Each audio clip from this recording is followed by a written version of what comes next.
हाय सांग मैंने जय जगन्नाथ नमस्कार। मु आपण मान सहित आज गोटे एमती रेसिपी शेयर करी आपन भी घरे जदि बन खाइबा आपको बहुत ही भल लगे।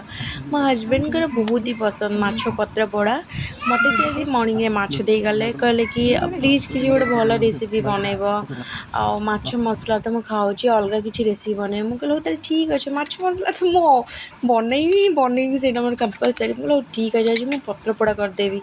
मुझे भाविकी फिश मसाला करिकी ताको मु ऑलरेडी रोसे करिकी साइड रखदेली। देन मत जेहेतु पत्र पोड़ा कराइला मु 2 पीस माछ ना लुण हल्दी पकईकि ऑलरेडी मु साइड कर रखीदे। 2 पीस माछ को आनिकी ताको दही सोरिष रसुण जीरार पेस्ट आ ता सहित मेन इंग्रेडिएंट होची नड़िया। नड़िया कंपलसरी आप पत्रपोड़ा माछ पकेबे कहीं नड़ियार फ्लेवर ही बहुत भल लगे। तापरे टिके धनिया पाउडर आ तापरे टिके कंचा सोरिष तेल पकई भलसे मैरिनेट कर रखदेली। आ मो बाड़ी रे होइतिला आपनकर कखारु पत्र नहीं मैरिनेट माछ को पत्र पर देदेली आ टिके मसला भी ग्रेवी से पत्र पर देदेली।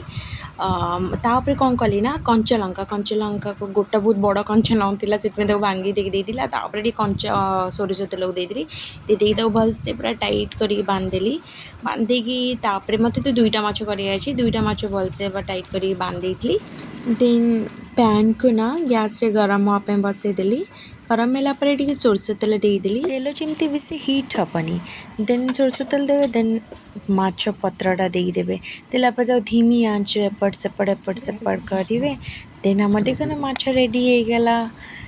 देखो आपन भी घरे एमती बन खातु मत कमेंट जनइबे केमती फ्रेंड खाई कहले पूरा बारिपदा पत्र पोड़ा।